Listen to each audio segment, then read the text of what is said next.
Welcome to the Rejected Religion podcast. I'm Stephanie Shea.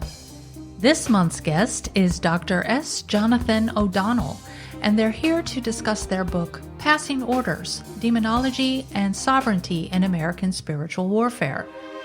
Jonathon holds a PhD from SOAS, University of London, and is currently an Irish Research Council Fellow at the University College Dublin, as well as a visiting scholar in the School of Natural and Built Environment at Queen's University, Belfast. Jonathon is a specialist in American religious and cultural studies, focusing on demonization, sovereign power, and the religious right. In part one of our discussion, Jonathon begins by talking about their approach in this book and how this approach broadens the context of the discussion around demonology and spiritual warfare to include contemporary issues surrounding topics such as gender and sexuality, ethnicity, immigration, and heteronormativity. We then move the discussion to talk more in detail about the three demon concepts that are most commonly used in spiritual warfare narratives, those being Jezebel, the Islamic Antichrist, and Leviathan. There's a lot to unpack here, so let's get started. Welcome to the podcast, Jonathon. Happy to be here. Great to finally get to see you, if you want to see quote unquote see you. Yeah. Well, there's a visual component involved. Yes, we can't see each other, so but it's you've so graciously agreed to talk to me today about your book, Passing Orders. It's a pleasure. Demonology and Sovereignty in American Spiritual Warfare. When I saw this book come out, I was like, I have to read this book, and I really enjoyed reading it. I'm glad. I'm looking forward to an interesting discussion today. So let's just jump in. To begin, your book talks about demons and spiritual warfare, but in a different light. And while you acknowledge that the idea of spiritual entities called demons are still prevalent in American evangelical narratives, you don't really discuss things like demonic possession or other more traditional or formal ways of viewing demonic activity that are found in evangelical discourse. So we'll get into more specifics as we go along, but if you could explain why you shifted your research focus away from these more traditional ideas surrounding demons and their activities, I think that might be a good place for us to start. A good place to start. So, like, as with a lot of academic research, part of it was just an interest thing. Yeah. I was more interested in looking at, like, the other ways that demons were used. I guess, and relatedly and connected to that is the fact that demonic possession, whether in either roundabout ways or in media generally, had kind of been a topic that people had discussed in the past, like academics and in popular culture.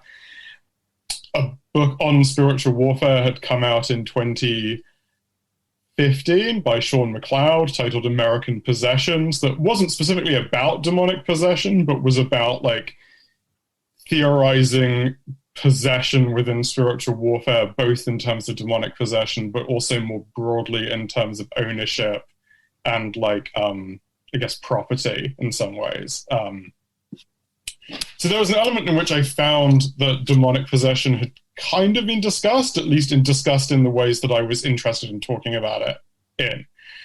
But the other thing is just that I found the other dimensions of demonology that people weren't talking about a lot more interesting. I was very interested in how it connected to power, how it connected to ideas of sovereignty more broadly, how it kind of operated more broadly in American society and American culture, like as, I guess, a key component of wider American ideas of exceptionalism and empire management and all of that kind of stuff that I talk about in the book. I found it also very interesting how your approach was very broad in the sense, because I was aware of the themes that you were talking about. I grew up in the United States. As you can hear, I have an American accent. I grew up in the Bible Belt. I went to a evangelical church, so these these tropes are very well known to me. But I really found it interesting, the approach that you took in really widening the discussion. As you said, it was just a much broader look at it, and that I really appreciated that, and it helps me to also place a lot of things that I've been seeing just offhand. Before I read your book, I was watching a YouTube video, and in the comments section, there are people talking about Jezebel and Leviathan, and I'm like, and I didn't, of course, I hadn't read your book yet, but I did recall thinking to myself, this is interesting. Why are people talking about this? And I can't remember even what the YouTube video was. Maybe it was about a crime case or something like that. I can't even remember. But just the fact that people are talking about this in the comment section, I was like, wow, okay. So then I was reading in your book about these ideas. So I was like, okay, yes, this is a thing that's real. It's really happening. It's really happening. It's been around a while. I guess this is actually another interesting thing, is I think when I first started doing the research for this book, was part of my PhD back in like 2010, basically, was kind of when I started. Okay.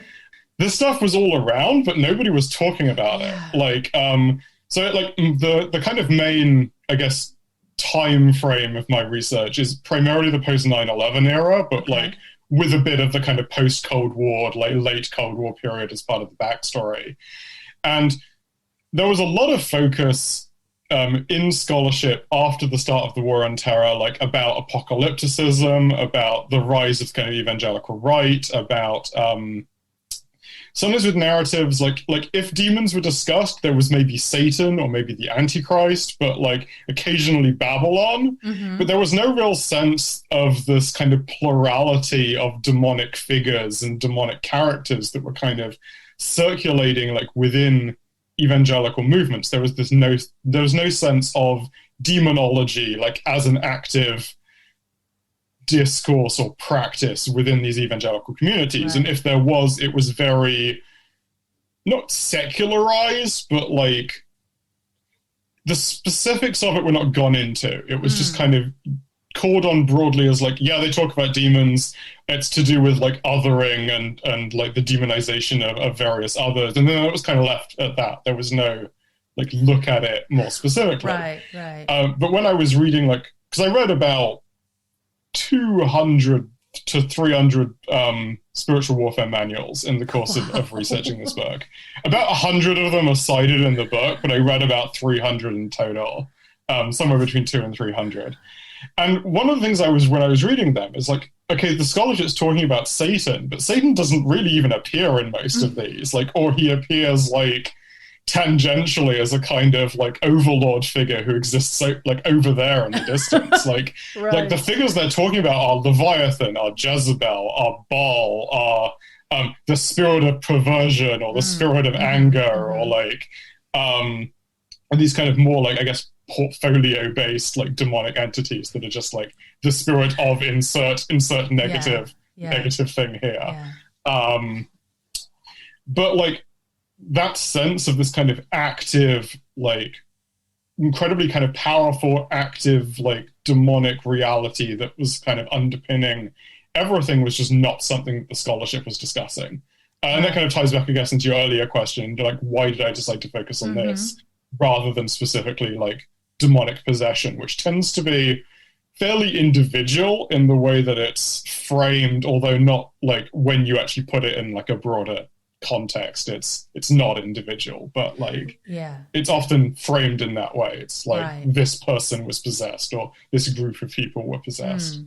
It seems to be kind of a case by case basis when you're talking about actual narratives of demonic possession. But I understand what you're saying. So it's good that you wrote this book. I'm glad. I have to admit, like, I am surprised by it's been fairly positively received, and like I was actually initially quite surprised by that, because it is a very unusual book in a lot of ways. Oh, but people like demons, you know. I mean, that was kind of my hope, but I wasn't expecting it to be quite as well received as it has been, and like across disciplines as well, like not just from religious studies scholars who like demons and ultra religious topics. No, but all joking aside, it's a very very good book, very interesting book, and if you have an interest in that area, you're probably going to like it. So yeah, and you can probably afford it because it's available in paperback and in ebook format, and it's not so terribly expensive like many academic books are. Yeah. All right, so to talk a little bit more about your book. Your book refers to a number of different concepts, such as passing through space and time, because the title of the book is Passing Order. So the passing in this regard. So passing through space and time, passing for or masquerading as what it is not, passing for hetero, white, or cisgender. But in your discussion, you say, actually, it's more than just this stuff going on. You say it's a denial of legitimate being or an ontological negation and an opposition between counterfeit and authentic. And I really thought that this was so interesting. And could you expand on this? Yeah. So, passing is, the concept of passing is something that has been much discussed in queer and trans studies, in Black studies, as well as general kind of theories of race and racialization. So, I guess I'll start with, no one is entirely sure where the concept of passing as it's used in this frame entirely comes from. But one of the most common origins is that it actually comes from the US during periods of segregation, where African Americans were basically required to give papers to show that they could cross state lines, cross boundaries. But if they looked white enough, they were just kind of waved through. So they were allowed to pass because they were read as white. And that's kind of one of the common origins that's kind of formulated for the concept of passing in this particular way. But then it's kind of the term itself is kind of branched out particularly within queer and trans communities, for the concept of passing as straight if you're not straight, or cis if you're not cis. The key thing, it's sometimes used in a variety of different ways that I'm not going to get into all of those ways now, but the core concept of passing is that if you're a person who passes, you are a person who is socially read as what might be considered a normative category within society. You are read as what is quote unquote normal. Right. Whether that is white, whether that is straight, whether that is not trans, you are read as part of that normative category, but you're not. And that's the key thing. There's this disconnect between the way that you're socially read and what you kind of really are, quote unquote, inside, or in your history, or your kind of journey of becoming. And this is kind of a key part of the way that the concept of passing has been formulated, both within communities, but also within, I guess, the normative structures of society that need to police or guard against the passing others, the other who is not like you, but seems enough like you that you might accidentally let them in. You see this more recently in discourses around immigration, for example, with the idea of the bogus asylum seeker, as it's called, the asylum seeker who is a forgery, is forging their history of violence and subjugation in order to kind of gain access to the nation and the resources of the nation, quote unquote, illegitimately. So there's this and so the concept of passing in this way ties into this idea that by passing, you are gaining access to spaces and to resources that you like quote unquote like should not like be allowed to gain access to. And this provokes among like, I guess, normative people within this general framework, this anxiety, this need to kind of police boundaries, this need to kind of keep the other out. And one of the things, so that's kind of the general concept of passing. But at the same time, like the passing other is a highly demonized figure, like in a kind of more metaphorical sense. Like they are dehumanized, they are othered, they are sort of seen as threats, regardless of whether these people are actually threatening. Like the very nature of their passing is understood as threatening, in a sense, like regardless of whether the individuals involved are threatening remotely. But one of the things I realized when I was looking at demonology and like at the history of demonology, like is the way that what is effectively a discourse of passing was very foundational to the way that Christianity conceptualized the demonic. The most obvious one is the injunction in the Bible that Satan masquerades as an angel of light. Like the idea that the devil appears as what the devil is not. He appears as a holy angel, and that's part of his deception. And then that led me on to kind of thinking through these broader categories of the way that the concept of passing related to identity and related to like a sense of being and belonging, sort of in relation to normative categories, and the way that this kind of history of Christian demonology was articulating this idea of the demonic as a kind of deceptive threat that appears as what it is not. And this ties into the whole concept of between counterfeit and authentic, for example, the idea that the passing figure is a counterfeit of normativity. You see this quite a lot in academic and literary discussions of racial passing, for example, this idea that like the racialized other who passes as white is kind of like a counterfeit, I guess, white person in this context, like someone who's gaining access to these spaces and these resources without like truly belonging to them. And also this relates to the idea of ontological negation, because one of the key features of Christian demonology, like at least in my opinion, is this idea that demons lack legitimate being. This is a very old concept in Christian demonology. The idea, it kind of ties back to the way that Christianity inherits aspects of Platonism in its early forms, and as well as aspects of kind of its kind of Jewish heritage, and particularly the kind of Second Temple Jewish heritage with the ideas of divine rebellion and things like that. Okay. And the combination of those is that God is conceptualized as all good, but also as the kind of font of all being in a kind of Platonic sense. And as a result, when demons fall away from God's grace, they are not just falling away from the good, they are falling away from like being itself.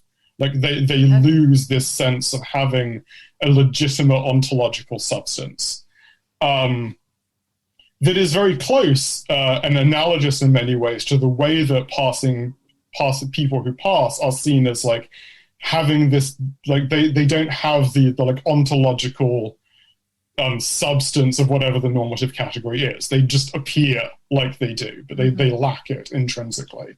And I guess I'm using lack here in the discussion of this normativity. I'm not saying people who pass, as someone who frequently passes in general, like lack something, but they are coded as lacking something within these discourses. Yes, I understand. And that's kind of, I guess I'm just clarifying for your listeners. Sure. No problem. Specifically. So that's kind of where that whole framework of passing came from. Yeah. And then, of course, that got me to thinking through like general ideas of passing, like as the term and the way that it's differently used. The idea of passing through space, to go back to that kind of the early formulation of passing in the terms of boundaries and state lines and things like that. This idea that you're moving through or gaining access to space that you shouldn't quote unquote shouldn't get access to. The way that you're seen as masquerading as something you are not, you are passing for this thing that you are not. But also the one that I added, which wasn't commonly discussed, was this idea of passing through time. Because demonology, and particularly within Christianity with its very linear conception of time, is very tied to ideas of temporality, is very tied to ideas of the progress of time. And one of the key aspects of this, particularly when it comes to like apocalyptic narratives, is the way that apocalypse as a term means like revelation. It's the revelation of truth. It's the revelation of kind of the quote unquote meaning of everything in a sense. But as part of that, it is also the revelation of everything that is false. It is the revelation of that which is not true. It's this unveiling of the differences. And this was like a really key part of, I guess, what I called the kind of securitizing logics of passing. This idea that there is going to come an inevitable point in the future where the person who passes, or the idea that is passing, like, is exposed kind of in this moment of revelation as what it is not. And thereafter kind of normativity is restored and like everything goes on in a 1,000-year kingdom of glory and all of that. I see, yeah. Yeah. So I find this to be incredibly complex and layered way of looking at it. And I mean, this is not something, of course, that I'm normally thinking about, on a day-to-day basis. But when your discussion of this, I just really found it fascinating, because if you do look at it in this sense, yeah, there are all these different ways that you can look at the word passing or the concept of passing. So thank you for explaining that in more detail. Yeah, it's got something to think a lot about.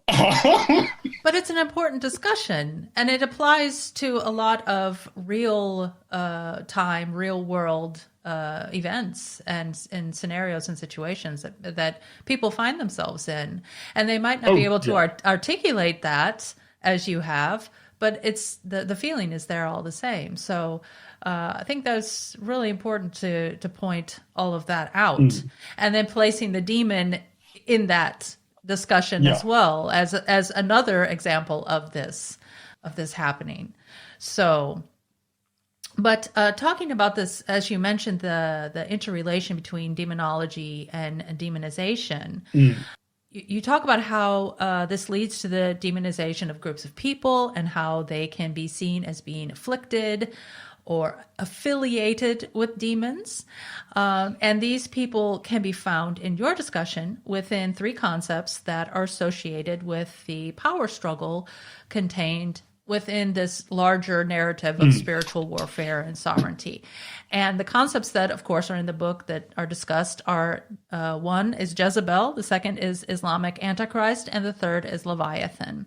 So if we can, I'd like to take these one by one and discuss what you mean by these, because as I said earlier, I was familiar with these concepts, but the way you discuss them are somewhat different. So I think it might be an interesting discussion to talk about how I had been quote unquote taught about them and how you're using them now. So if we can do that, and then also these narratives that you bring into the book that I also found really interesting about how colonialism, racism, and the heteronormativity all play a role in these. So let's start with Jezebel.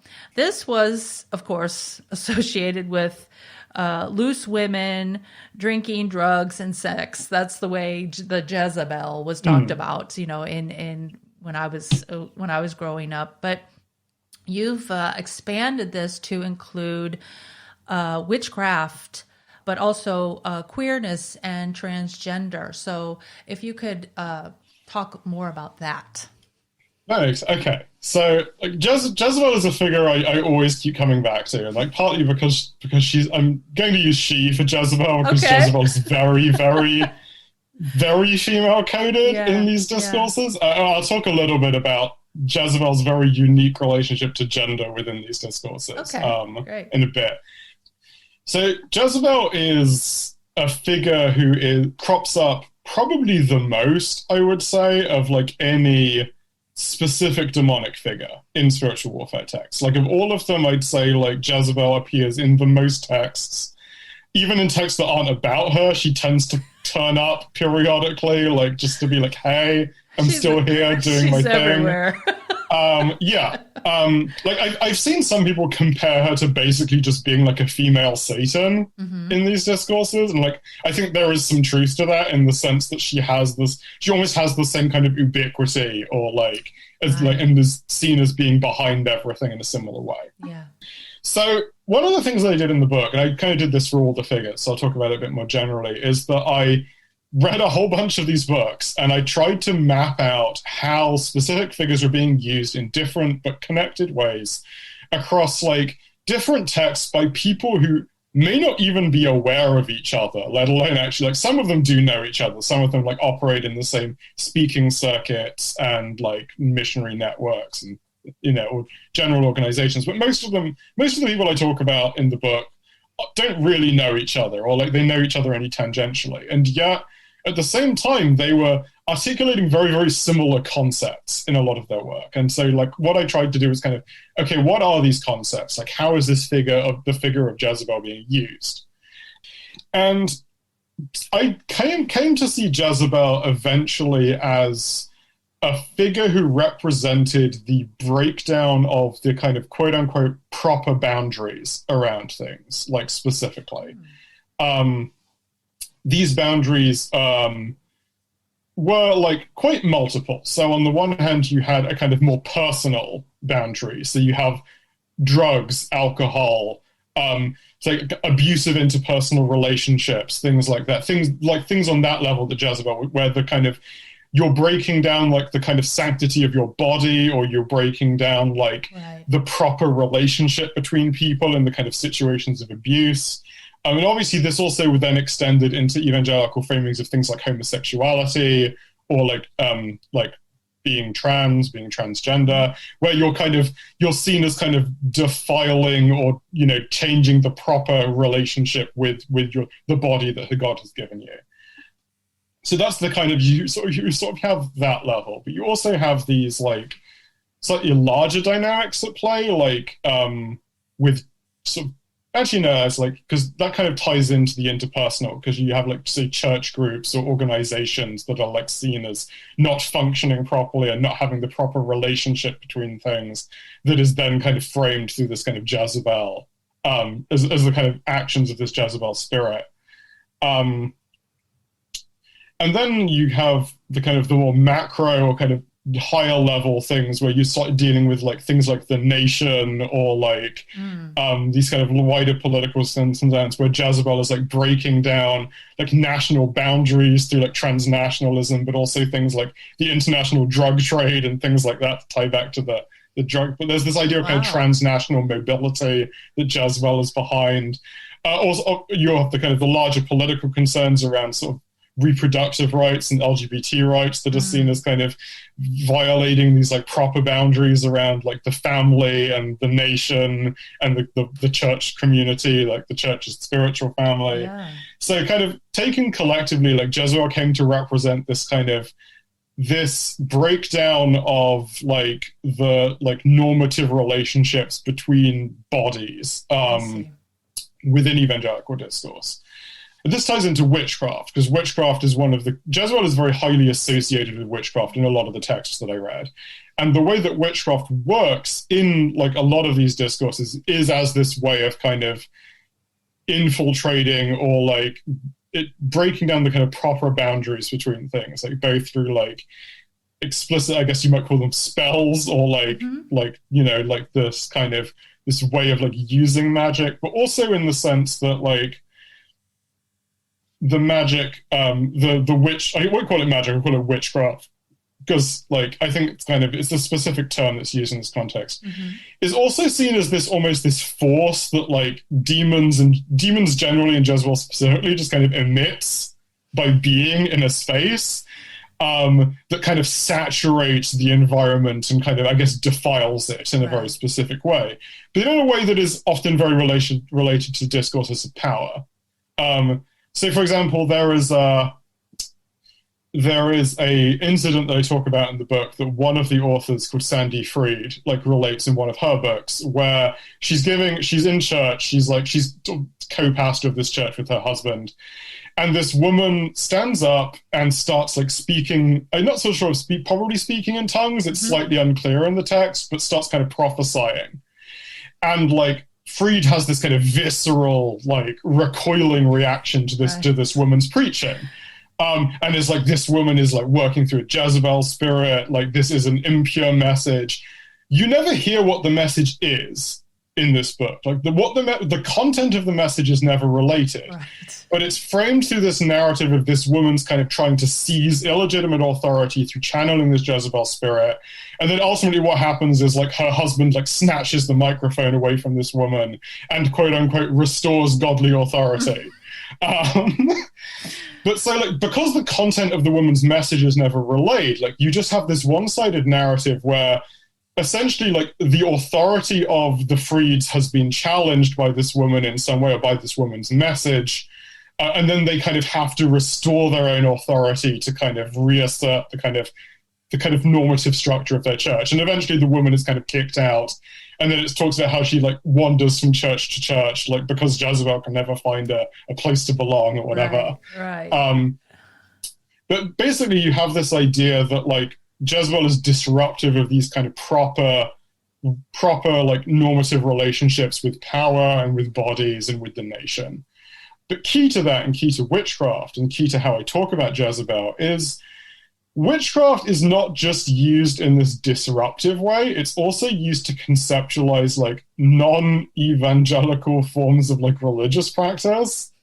So witchcraft will be associated with Catholicism, with Wicca, with Islam, with voodoo, with various other like basically forms of religious community that are not kind of the proper form of Christianity, essentially.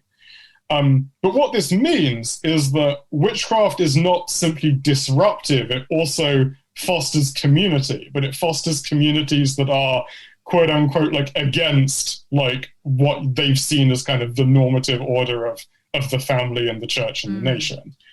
And that these are like conspiring against them as well, right? Yeah, as well, because these are all coded as threats because they're all coded as demonic. And the way that they're all quite different is, I think, quite key. And like, I guess this is kind of where I'll like move on slightly to talking about the Islamic Antichrist slightly a bit, because I think there's like an interesting juxtaposition that happens with Jezebel and the Islamic Antichrist.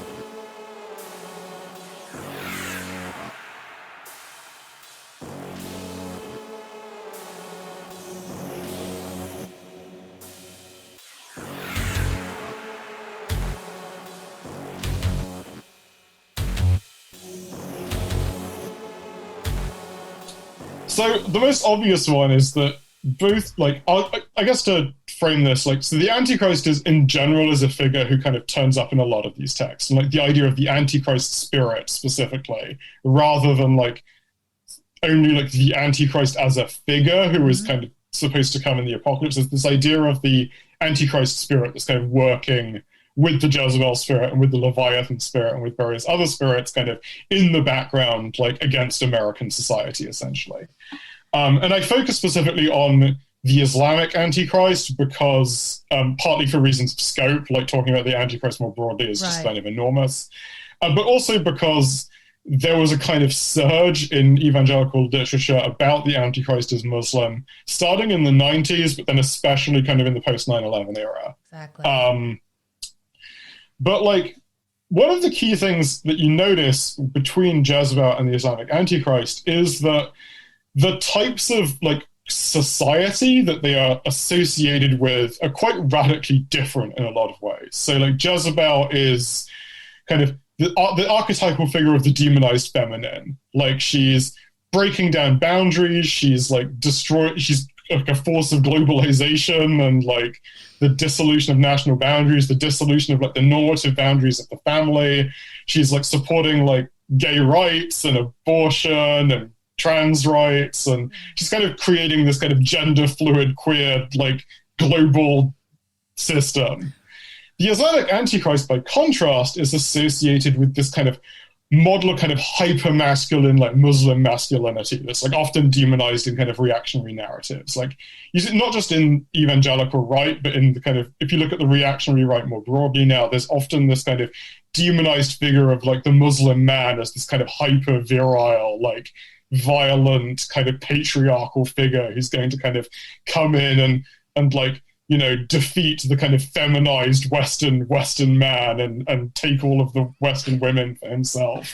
And you see this narrative a lot in kind of reactionary discourses. And the Islamic Antichrist is often like a very explicit kind of spiritualization of this kind of underlying anxiety around masculinity and like the kind of loss of Western masculinity. But as a result, like the society that the Islamic Antichrist is seen as trying to build within these demonologies is one that is like hyper legalistic, like hyper patriarchal, like very like kind of normative in a lot of ways. It is in fact like almost identical to like the type of kind of hyper patriarchal normative system that the authors themselves are trying to build.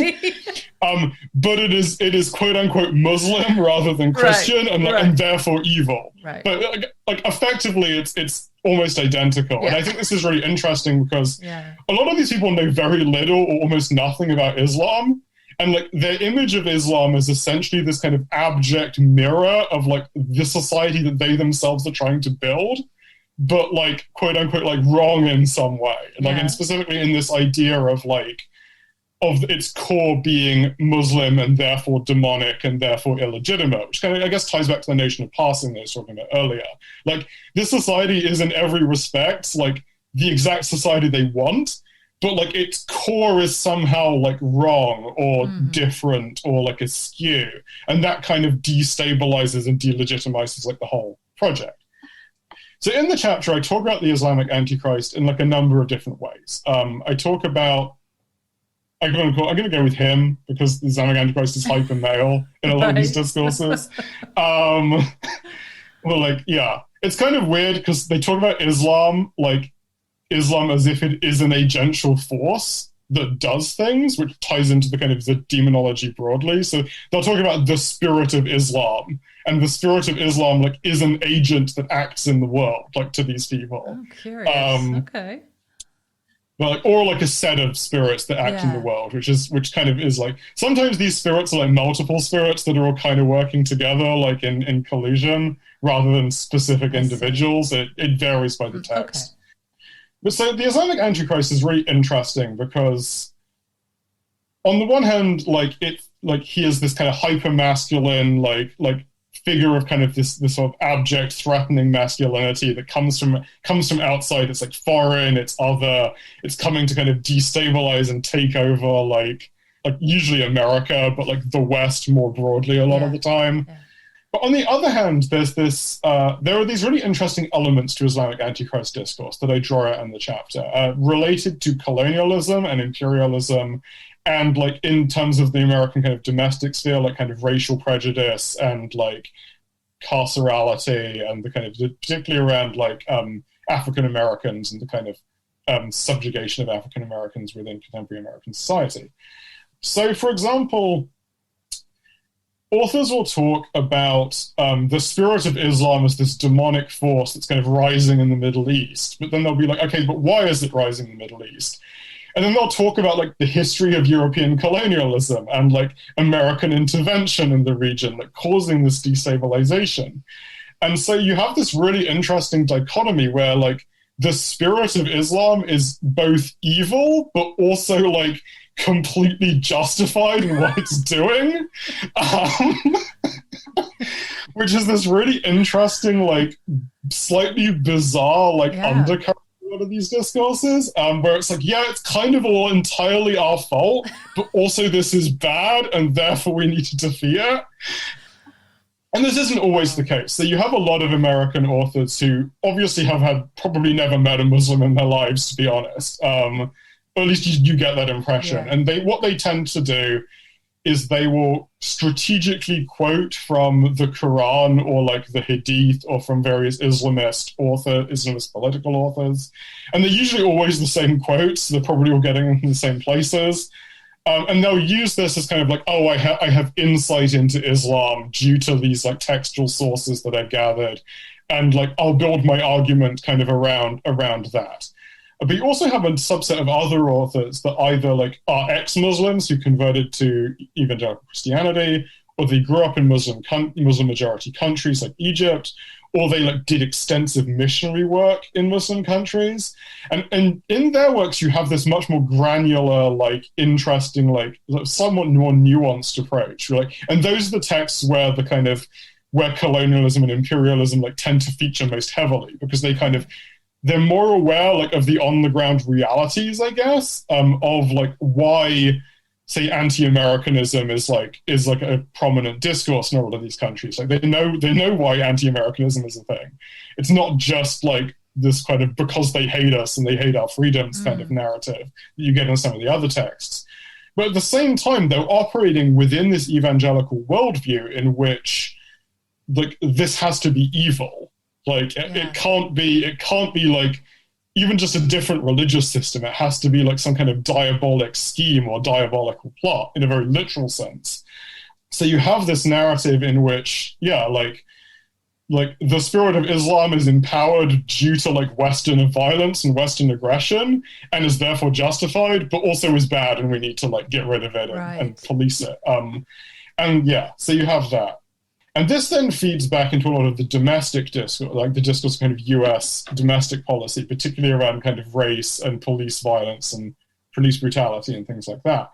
Because you have this similar, and like it's really interesting here because they hyperfixate on African Americans broadly, but specifically on like Black Muslims. Like the Black Muslim is this kind of becomes this kind of archetypal demonic figure, embodying this kind of, I guess, dual history of like justified retaliation against the kind of brutality of America, kind of both at home and abroad.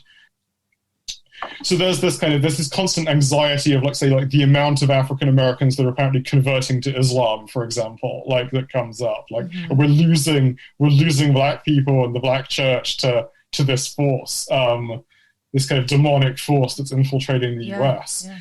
And you see this as well in like some evangelical reactions to like the Black Lives Matter protests in the last few years, where they'll be like, Black Lives Matters, and that's a very sacred and important issue, but, and then the but comes, and it's like, but Satan is working through these groups to like destroy American society.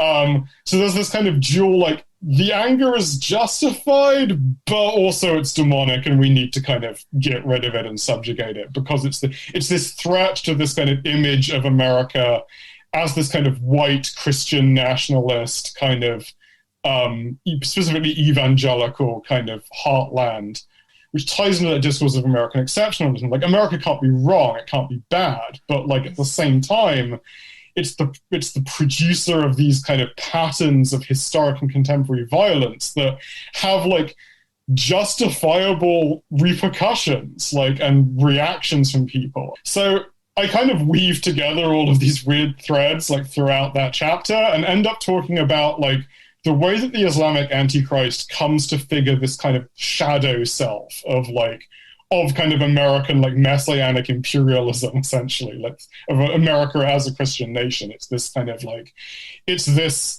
powder keg of oppression and subjugation that, like, America itself, and particularly America, like, as quote unquote Christian, has kind of created.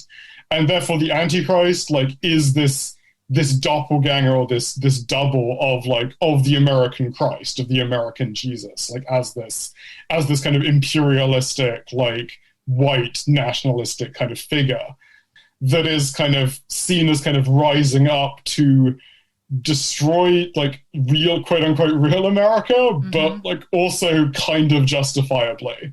And like, I should also say that I'm not necessarily saying that these groups like are trying to do that to America, but like, which is, I think, is a really important thing to clarify. Yeah. But like within the imaginary of these evangelicals, like that is what they're doing. Like that is how they're understood. Like And there's this weird grappling that goes on with like the kind of the justifications of that and like how justified these groups are, while also demonizing them simultaneously.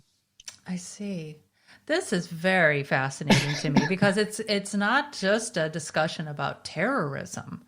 It's, like you said, it's so granular because it is so diverse and it seeps into just in all areas. Like, yeah. As a note of that, like several of the people that I talk about, like several of them have done things like law enforcement training and like counterterrorism training, like in the United States. Like these are not just like outside disconnected figures. Yeah. These are people who are also operating within these broader kind of networks of kind of US counterterror strategies and like law enforcement and like, you know, jihadism studies, quote unquote, as it's sometimes called. Interesting. So I do want to touch on Leviathan. Yes, I kind of rambled for a while. Because this is not one, I mean, I've heard, of course, Leviathan mentioned in the Bible, and it was, you know, during sermons, Leviathan would come up. But this wasn't really one that was discussed in detail like the other two were. So I'm very interested to delve a little bit deeper into this idea. Yeah. Leviathan is a really interesting figure. They are like...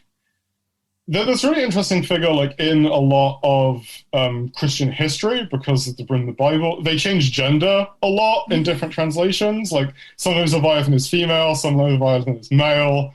I use they in the chapter, like primarily because of this duality, but also because Leviathan is kind of inherently multiple in a lot of ways. Like they have like multiple heads, they like turn up in a bunch of places. So I guess like a point to start with is Leviathan in the Bible is an iteration of a broader like cosmological motif from the ancient Near and Middle East of like the dragon of chaos, essentially. So you see this in like Sumer and in Babylon and in sort of various other societies, this idea there's this draconic entity that embodies a kind of primordial chaos from like before the start of the world, who is then defeated by usually a storm god. And then that kind of establishes the kind of normative order of the world. Like it's sometimes referred to as the chaos Kampf mean, or like the war against chaos kind of idea.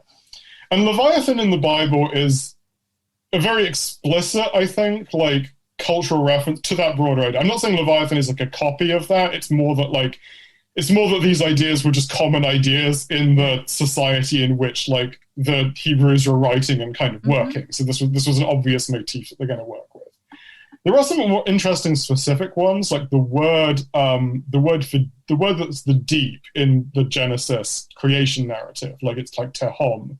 Tehom is specifically a cognate of the Akkadian word that comes from Tiamat, that is like the original chaos dragon. Yeah. So like the image of that image of the deeps, of kind of God hovering over the surface of the deep and then kind of shaping the deeps like into the world, like is in a lot of ways a callback to the Babylonian, an echo of that kind of Babylonian creation myth where like the god Marduk slays the dragon of chaos Tiamat and then creates the world from Tiamat's corpse, essentially. Yeah. But like, so there's these kind of different references in the Bible. There's the deeps. There's Leviathan itself, like Leviathan as this kind of draconic being. You could also see the serpent in the garden as kind of an echo of this idea of this kind of serpentine or draconic force that's kind of disrupting society. But like the key way that I talk about Leviathan in this chapter, and like I talk about Leviathan in quite a complex way in this chapter because I weave together both that narrative of primordial chaos, but also this later narrative that crops up in modernity that associates Leviathan with the state specifically, that also has kind of biblical precursor, but is kind of most commonly associated with Thomas Hobbes and like Hobbes's kind of famous work of political philosophy, Leviathan. There are some precursors in the Bible with Pharaoh, and like Pharaoh being understood like there's a verse where Pharaoh is compared to like a sea monster like lurking in the Nile, and it's probably a crocodile, and like it uses a term that is sometimes translated or conflated with a Leviathan. It's not specific, the term that's used is not Leviathan, but like it's kind of being conflated with Leviathan. Right. So through that you have this association of Leviathan with this kind of evil sovereignty, like this sovereign ruler who is kind of wrong and is subjugating the chosen people. So with these kind of two narratives, you have this idea of Leviathan as primordial chaos that has to be kind of overthrown and defeated to kind of shape the world and to create like order. But also this idea of Leviathan is kind of this false order, this kind of evil sovereignty, this sovereignty that's gone wrong, that needs to be overthrown. But essentially Leviathan as both chaos, but also as chaos passing for order, as false order. And so I kind of interweave these kind of two framings through evangelical writings on the spirit of Leviathan and the way that the spirit of Leviathan is used. And much like the Antichrist, Leviathan is used in a whole bunch of different ways. Like they are very polyvalent in a lot of ways in these texts.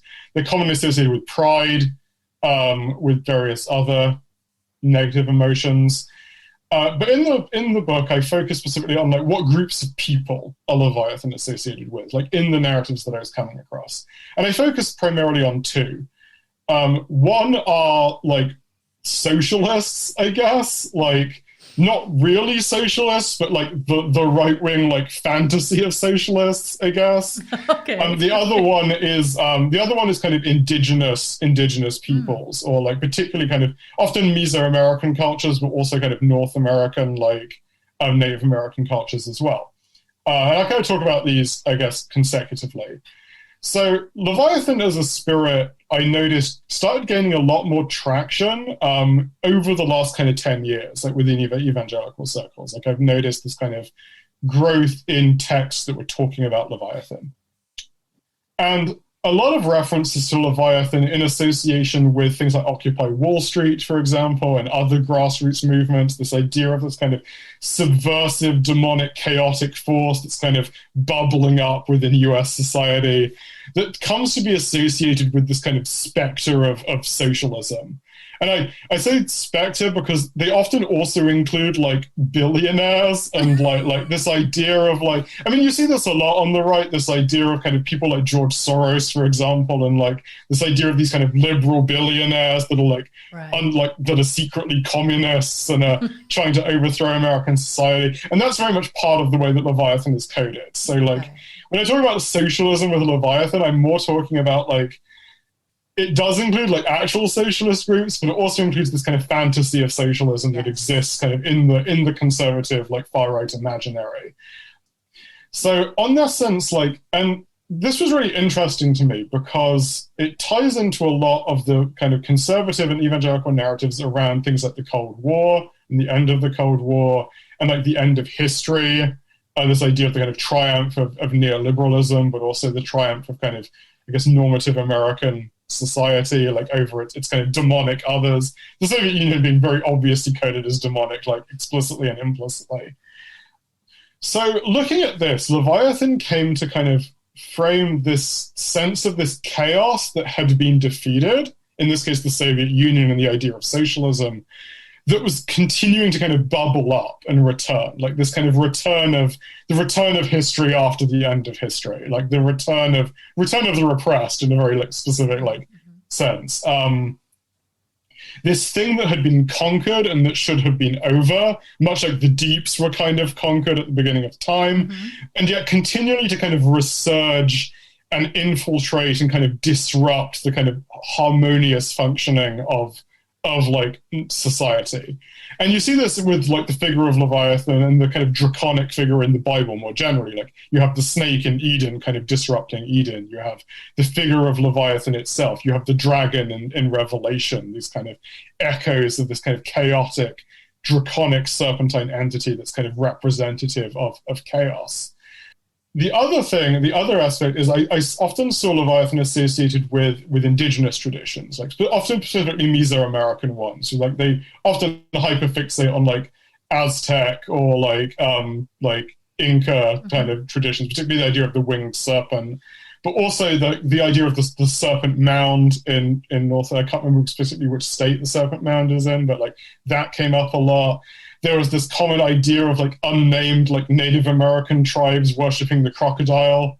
I'm not even sure if the crocodile is native to North America, so I don't know how that would work. But like whatever. There was explicitly a crocodile and not an alligator that was referenced in these quotes. But like there was this idea of like Native Americans as somehow like influenced by this Leviathan spirit in some way, like in this kind of, and like needing to be kind of exorcised, this idea. And I haven't really talked about this. There's often this idea in these circles of like of blood, and like both like spiritual blood and the blood of Jesus, but also literal blood. And the idea that kind of bloodlines can carry demonic spirits, or like the curses of demonic spirits. Yeah. So that you'd have like some spiritual warriors who'd write things like, "Oh, if you have any like native or like Mexican blood in you, like get checked out for the Leviathan spirit," basically, because it's really powerful in your bloodline, and like weird kind of quasi eugenic shit like that. My God!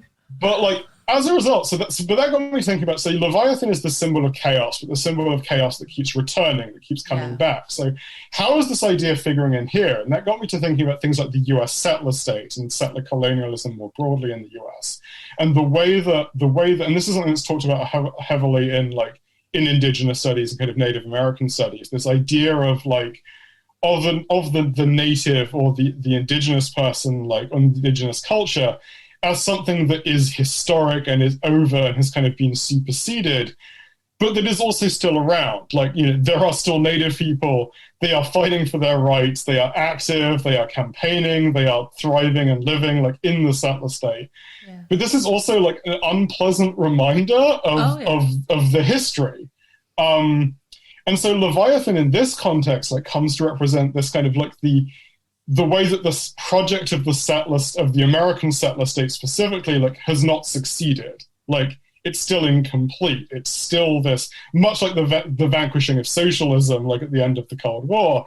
These are things that kind of should, quote unquote, should be over, but that are not over. They keep coming back, and they keep coming back because, of course, like, because those projects are never complete, because those projects are like, they're trying to kind of create this kind of sort of quote unquote like perfect society where like normativity has kind of triumphed, but like and normativity in this context being this kind of white capitalist Christian American kind of normativity, but like these older traditions that have that the settler state has supposedly kind of conquered, and these older ideological trajectories like communism and socialism that have supposedly been vanquished, that keep kind of coming back and keep resurging and keep kind of disrupting this kind of triumphalistic narrative of kind of American exceptionalism and American triumph.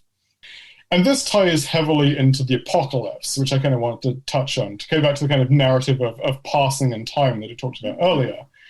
Because at the end of time in the Bible, when God recreates the world after the apocalypse, there is a very specific line that I talk about, which is, and he creates a new heaven and a new earth, and then there is a line that says, and there was no more sea, and the sea was no more.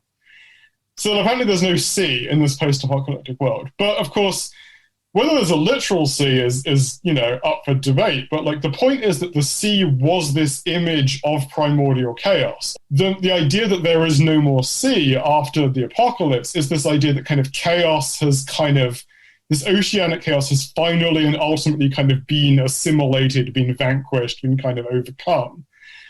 And so like these writings about Leviathan are kind of operating within this desired apocalyptic trajectory where they're yearning for a kind of apocalyptic closure where the settler state will ultimately have triumphed, where socialism will finally have been defeated, where otherness has kind of finally been like absolutely and utterly vanquished.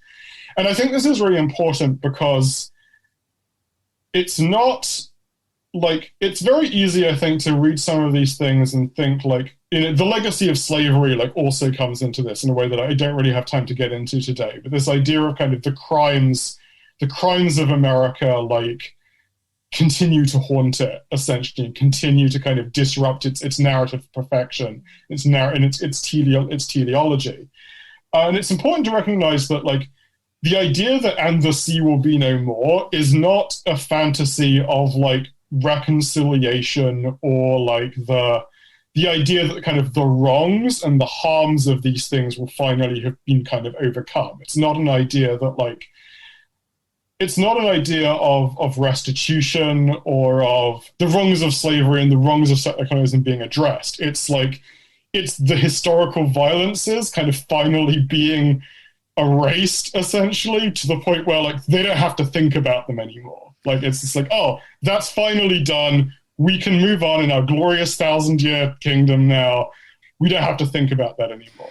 Almost as if a collective amnesia overcomes everyone and no one remembers. Pretty much. And I think that's really important because I think it is possible to read these narratives in a way that's like, okay, like this narrative of closure is actually a narrative of this kind of healing and this restitution and this kind of the righting of past wrongs in whatever way that is. But that's not how these people use it. That's not how it's meant. It's meant as this fantasy of closure where we don't have to deal with those people anymore. Yeah. And you see that. You see this now, like in less evangelical circles, with discussions like, "Oh, why are you bringing up race? Why are you bringing up gender? Why are you bringing up these things? Like, you're being divisive by raising these issues, by raising these concerns. It's not the violences and the history and the concerns themselves. Like, no, like we just need to all forget about these things and move on, and everything will be great. And it's that fantasy. It's that fantasy that this is catering to, and it's that fantasy that Leviathan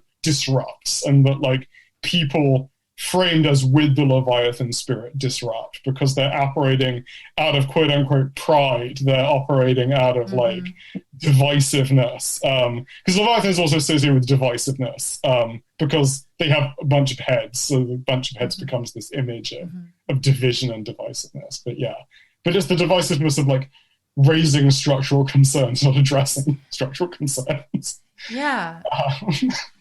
In this entire narrative, when I was reading the book, it seemed to keep cropping up in my mind that this, as you said, these ideas or these fantasies that the evangelical groups or that these groups have in talking about all of these things, it seems to be quite narcissistic in the sense of, it's never my fault. I'm always right. You're the bad one. It has nothing to do with me because I'm perfect. This very egocentric, narcissistic way of, like you just pointed out, like this is all of these things that are labeled evil are actually holding a mirror up at you and showing you basically what it is that's going wrong, and you just want to ignore it and then come back and say, but you're being decisive. Stop bringing that up. And like, actually, this is a really interesting point that you raise, like, because of like that. I talked about earlier about the narrative of bloodlines and the narrative of kind of generational sin and generational trauma. And this is often applied in a very, very racialized way. Like a scholar called Melissa Hackman, I think her name is, wrote an article specifically on South Africa, talking about like spiritual warfare in South Africa. And she basically pointed out that like the Black communities in South Africa, when they're kind of Pentecostal and evangelical, it's like, oh, why are you in poverty? Why do you have these issues? Oh, it's because of this generational sin that you've inherited to do with like idolatry, for example. But like the white communities, like even though they are settler communities who like should technically have inherited this like legacy of violence, like I guess the sin of violence that should have affected them, but mysteriously hasn't affected them at all, or like total mystery. And this is actually like a general rule you find when these groups are talking about white families, like because generational sin exists like among white people in these discourses, but one of the things I noticed is that not entirely, but frequently, it tends to be very like familial or personal. It tends to be like, so like you have a spirit of witchcraft, it's because like your grandmother was a witch, for example, or like a spirit of abuse, it's because like there was abuse in your family, but like usually like within like 2 or 3 generations ago. It tends to be very kind of immediate. There isn't this sense of kind of like long-standing, like inherited, like group or demographic trauma that you get applied to like non-white groups within these discourses, essentially. And like that's a really important point to raise in this, because it's like it ties into that narrative that you see a lot in in America and kind of white majority societies in general, where like white people get individualized in discourses and media discourses, and then non-white people don't. Yeah. It's very much like a reflection of that broader pattern, but like applied at the level of kind of spirituality and spiritual warfare in this context. Very curious. And I mean, I'm not saying that I'm not negating what you're saying. I'm just saying this is such a strange thing that happens. And it's like a paradox, and it's hypocritical as well.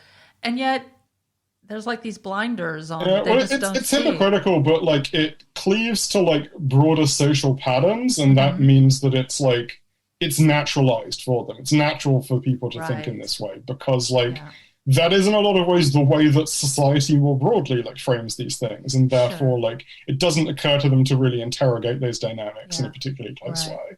Right. And this of course ties into things like the prosperity gospel and things like that. The idea that like if you're successful, it's because like God has blessed you in some way. So obviously if these people are successful and succeeding, it's like it's partially a blessing that's been kind of given to them by the divine, like, and therefore they don't think about it in terms of like inherited like sin or violence or whatever it happens to be. So there are a lot of these things kind of operating together here, I think. I was wondering if in these evangelical narratives that perhaps the idea that you're forgiven for your sins because you've been born again in Christ's blood, that this somehow just, as you said before, it like negates everything. This is actually interesting. Yeah, that's actually interesting because it actually varies a bit by the author. Okay. You have this a lot like with ideas of like demonic, they call it demonic oppression or demonization sometimes, and different demonizations, though the demonization is usually used. This idea of being afflicted by demons, essentially. And there's kind of a debate that often goes on between texts about whether like Christians can be afflicted by demons, essentially. Like some people are like, no, we're born again, no demons here, demons only with other people. And then others being like, no, we can't be possessed because like we're kind of owned by Jesus, essentially. And that whole discourse of ownership is a thing. But demons can still kind of oppress us. They can still kind of attach to us, like due to sins we commit or due to sins that like our family has committed. Right. And because that's the other thing, is that sometimes like familial trauma and familial histories will be brought in here, in the sense that like I might be born again and might not have any sin, but like my grandma was a witch and that's why the demons are attacking me. So it's nothing I did. It's like I have to deal with the consequences in some ways, but like it's technically someone else's sin that I kind of like inherited. Well, that's what you hear a lot with, especially with white people saying that I didn't do that to you, whatever, fill in the blank, whatever that oppressive action had been in the past. You know, why are you blaming me for this? I didn't do that to you.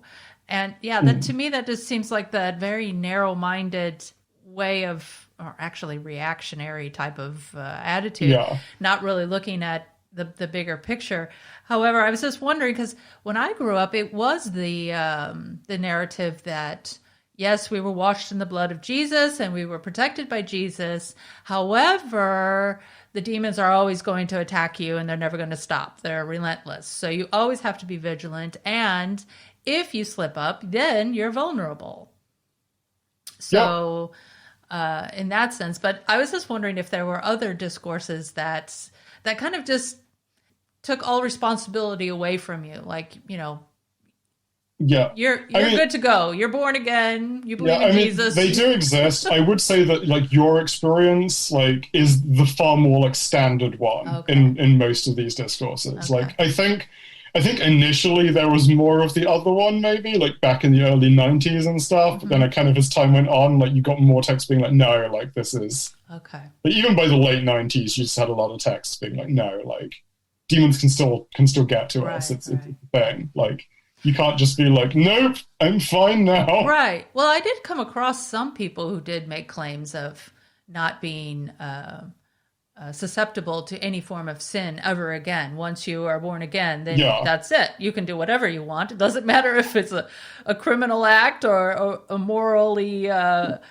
questionable act, it doesn't matter. You're saved, so you can do whatever you want. So you get a free pass. And it's, yeah. Isn't that wonderful? Just a little note here about the question that was raised regarding whether or not crocodiles are indigenous to North America. I looked into this, and there are 2 species of crocodiles that coexist with alligators, and they are only found in southern Florida. However, these species are extremely reclusive and shy and hardly, if ever, come into contact with humans. So just to clear that up. Join us for part 2, where we continue the discussion about sovereignty and the demonized, and the irony surrounding this power struggle. We then compare and contrast early spiritual warfare narratives, such as the rapture and tribulation narratives, the satanic panic, and we also address the contemporary phenomenon of QAnon. Don't miss it.